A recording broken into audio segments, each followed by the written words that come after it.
Okay, now what I'd like to do in the precious time that we have left, deal with a very important part of Giraffe, because I wouldn't want you to get the idea that nonviolent communication is solely interested in conflict resolution, because it's equally interested in celebration. How can we celebrate life? In fact, the part that I've left for 10 minutes before the end is, in some respects, the most important part, because it's where we get the fuel to stay giraffe in what's often a very jackalish world. See? So it's going to be pretty hard to make this radical transformation back to our nature in many situations unless we're getting plenty of fuel. Now, where does the fuel come from? The fuel comes from celebration. And what kind of celebration?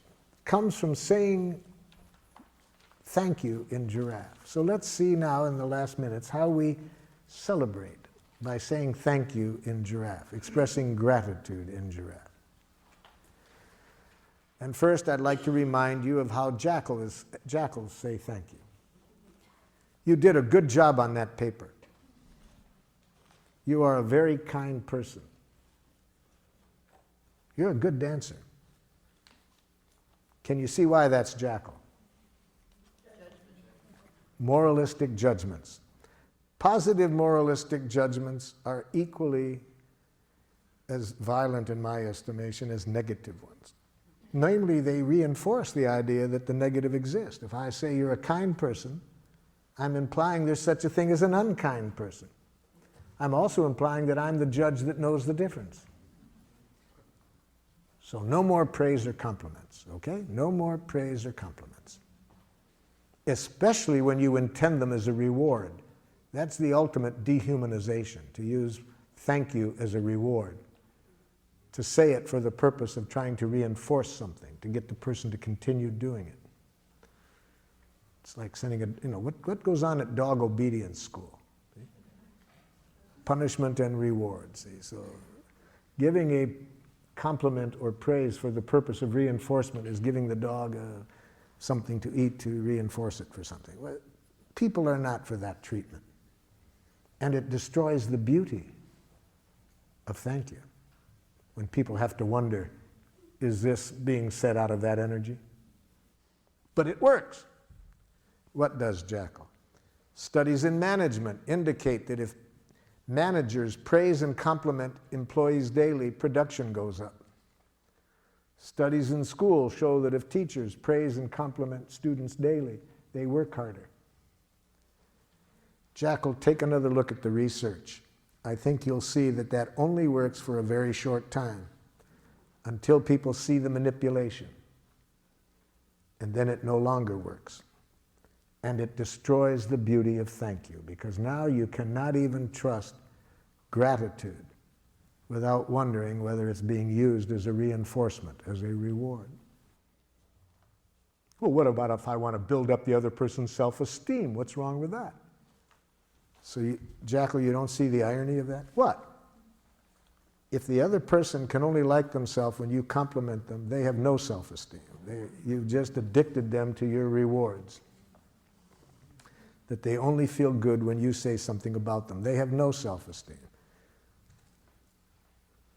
Okay. How does a giraffe say thank you? Or gratitude?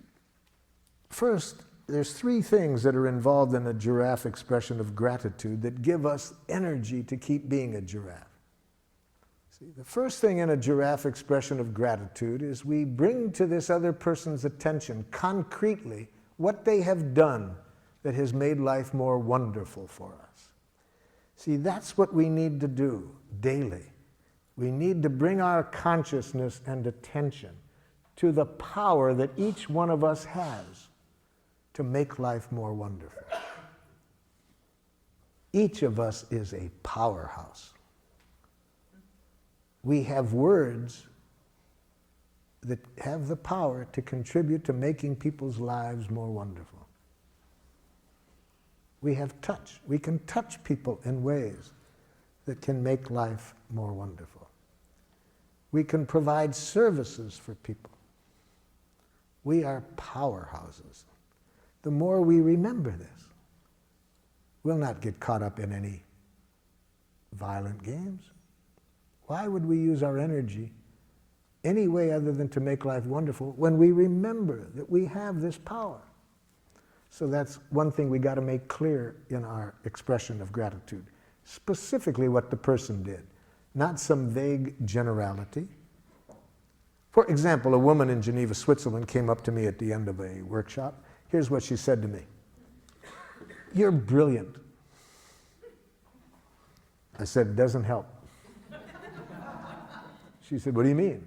I said, "You know, ma'am, I have been called a lot of names in my life. Really, I have.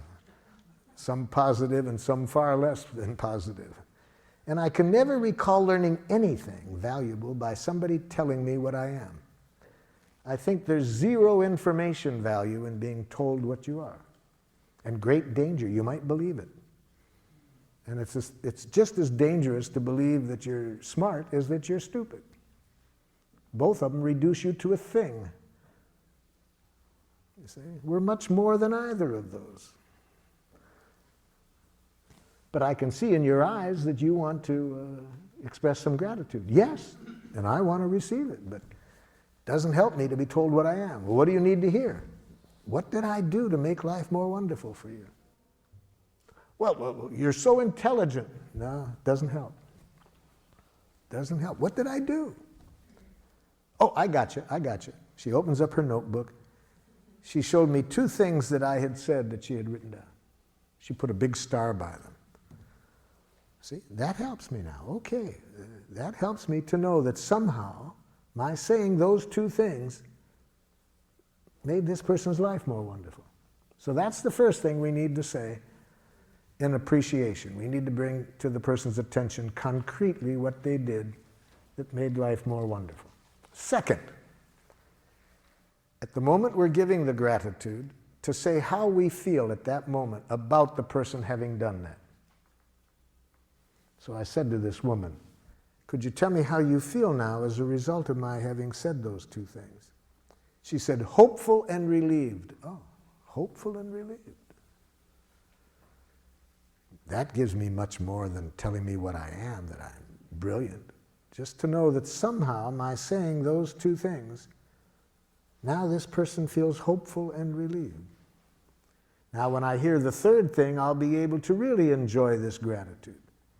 I said, what need of yours was fulfilled by my saying what I did that leaves you feeling hopeful and relieved? And that's the third thing we need to see in a giraffe gratitude. She said, I have an 18-year-old son. I've never been able to connect with him.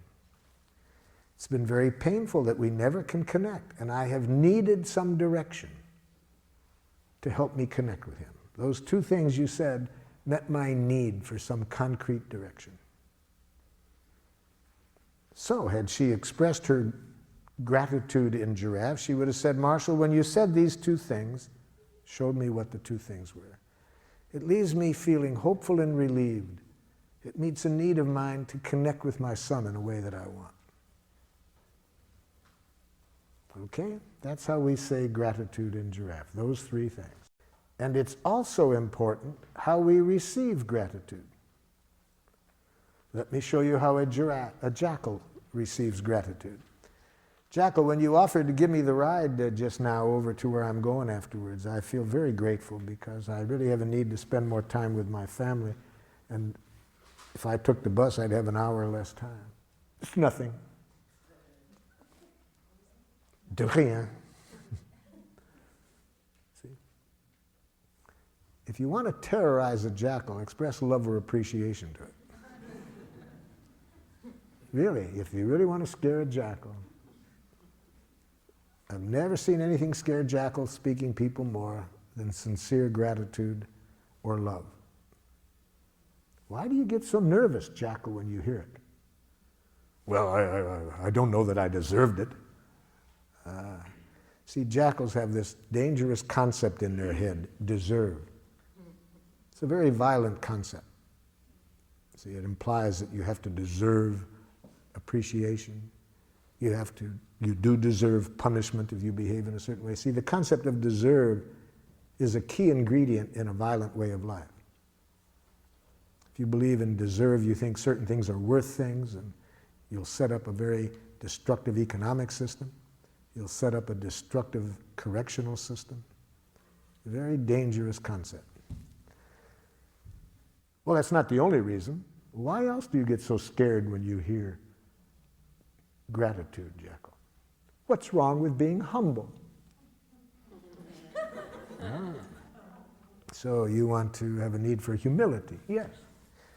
Well, you know, Jekyll, there's different kinds of humility. I'm afraid that your kind is a Jekyll humility. I think your kind is the kind that Golda Meir, the Israeli prime minister, was reacting to when she said to one of her politicians, "Don't be so humble, you're not that great."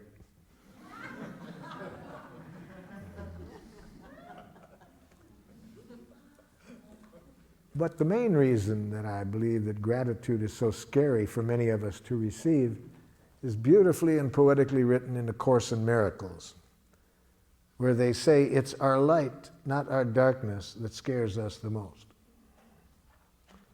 See, having been educated in this jackal way to hate ourselves, to think there's something wrong with us, it's a big jump to really see what I was saying, that we have enormous power to make life wonderful. And there's nothing we enjoy doing more than exercising that power. That's unfortunately, a pretty big jump for us to come to, but we can come to it. So that's how we say gratitude: observation, feeling in need, same literacy. Make sure it's coming from the heart to celebrate, and never to praise, compliment, reward. So any last comments or questions before our time runs out? I'm grateful for all your time and attention.